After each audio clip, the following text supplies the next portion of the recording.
Magandang umaga sa ating lahat. Ngayon ay April 21, 2024 at narito ang update ukol sa maging lagay ng panahon sa susunod na 24 oras. Patuloy pa rin umiiral ang ridge ng high pressure area dito sa may silangang bahagi ng Northern at Central Luzon, kung saan ngayong araw ay naasahan pa rin natin yung mainit na panahon dito sa malaking bahagi ng Luzon, kasama na dyan ang Metro Manila. Samantala, yung LPA or yung low pressure area naman na minomonitor natin sa labas ng ating area of responsibility ay huling namataan sa laing 555 kilometers southeast ng General Santos City. Nananatiling mababa yung tsansa nito na maging bagyo, ngunit yung trough or yung extension nito ay nakakaapekto dito sa may timog ng Mindanao, kung saan ngayong araw itong trough ng LPA na ito ay magdudulot din ng mataas na tsansa ng mga pag-ulan, pagkidlat at pagkulog dito yan sa may silangang bahagi ng Mindanao. So pag-ingat po para sa ating mga kababayan dyan sa posibilidad ng mga pagbaha at pagguho ng lupa. At para nga sa maging lagay ng panahon ngayong araw ng Linggo, dito sa malaking bahagi ng Luzon kasama na dyan ng Metro Manila ay patuloy nga tayong makakaranas ng bahagyang maulap hanggang sa maulap na kalangitan. Magiging mainit at maalinsangan pa rin po yung ating panahon, lalong-lalo na sa tanghali.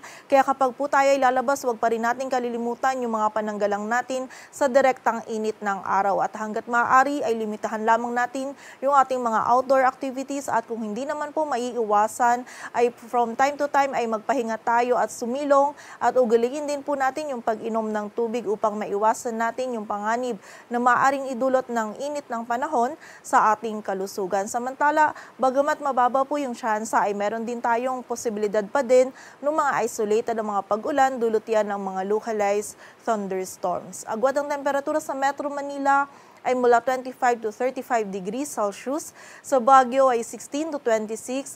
Ang maximum temperature sa Tuguegarao ay maaaring umabot hanggang 38 degrees Celsius. Samantala sa Tagaytay naman, Legazpi City at Lawag City, ang maximum temperature ay maaaring umabot hanggang 33 degrees Celsius.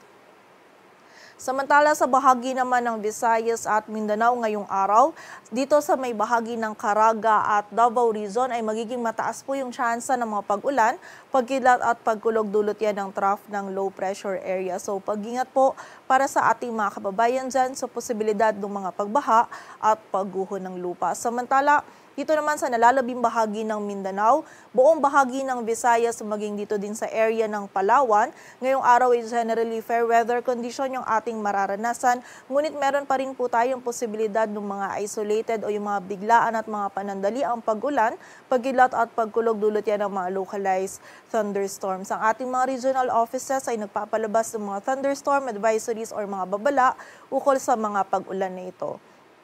Agwat ng temperatura sa Cebu ay mula 27 to 32 degrees Celsius at sa Davao naman ay 26 to 33 degrees Celsius. At para naman sa lagay ng dagat baybayin ng ating bansa, wala po tayong nakataas na gale warning, kaya malayang makakapalaot yung mga kababayan nating mga isda, pati na rin yung may mga maliliit na sasakyang pandagat.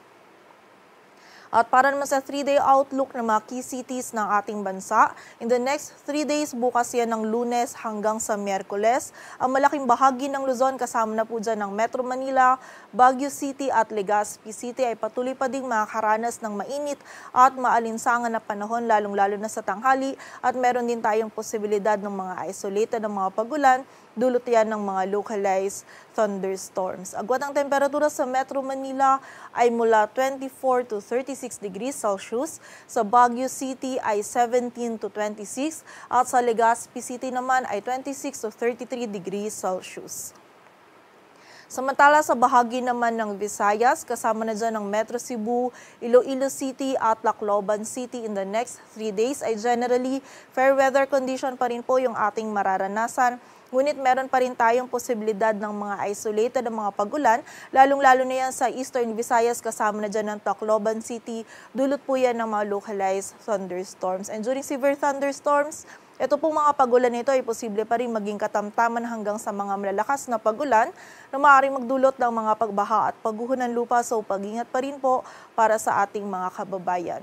Agwat ang temperatura sa Metro Cebu ay mula 26 to 32 degrees Celsius. Sa Iloilo City ay 27 to 33 at sa Tacloban City naman ay 26 to 33 degrees Celsius.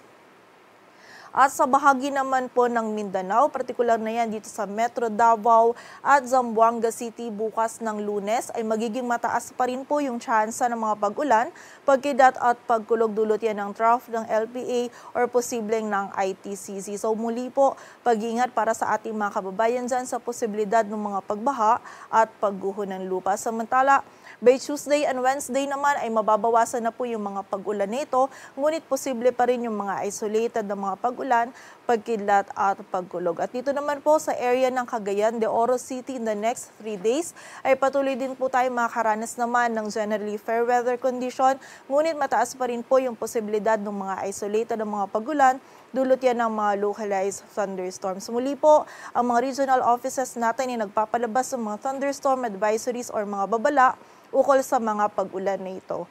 Agwat ang temperatura sa Metro Davao ay mula 25 to 33 degrees Celsius, sa Cagayan de Oro City ay 25 to 33 at sa Zamboanga City naman ay 24 to 34 degrees Celsius.